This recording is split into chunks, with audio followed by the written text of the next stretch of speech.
All right. So a question that comes up in the forums all the time is like, oh, I set my charging settings or my station preferences or my adapter preferences and things don't show up properly. And so it's time for a dedicated video for this exact question. We are at the Joshua Tree charging outpost here in Joshua Tree National Park. We're ready to head home, right?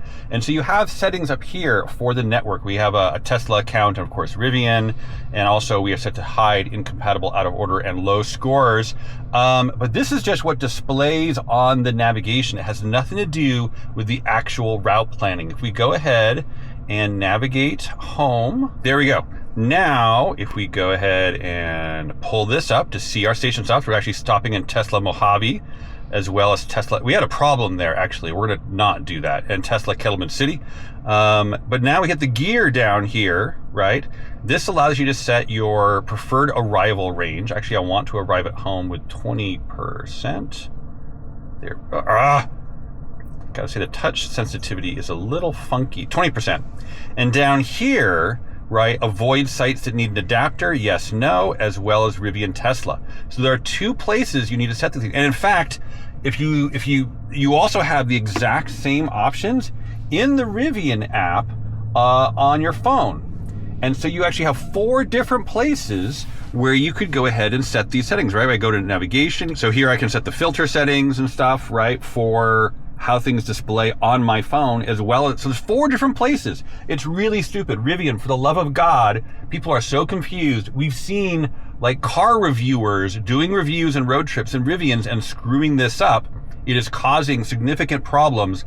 Just sync them all together and make it one set of settings, please. And also, while you're at it, add not just preferred arrival range to destination, but also a preferred safety buffer at each stop, right? Maybe you're comfortable with 20% or 10% or whatever. I find that the default route plan to be pretty conservative.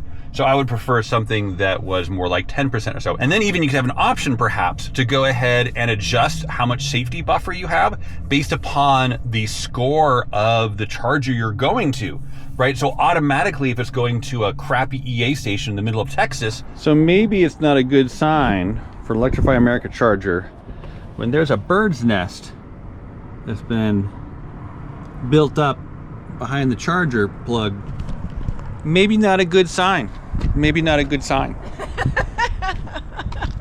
It would have a 20% buffer, whereas if you're going to a, one of those mega 120 charger Tesla chargers like we saw over in it was Barstow, wasn't it? Oh, yeah. Oh my God, that thing was amazing, right? Arrive with 5%. That's fine. That's a-okay. So add a slider for preferred safety buffer and even a dynamic safety buffer based upon the quality of the charger you're going to. Anyway, so we've defined our trip preferences. We can apply once or use always, right? I'm just going to go ahead and use always for giggles.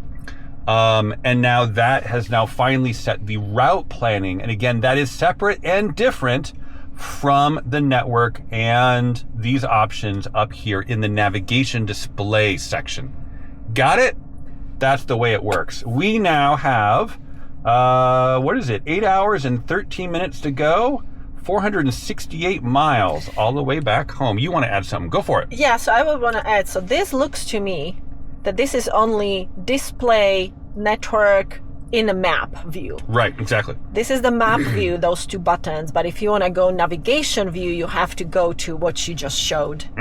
Anyway, we do not want to go through the LA basin, and we do not, what are we doing now?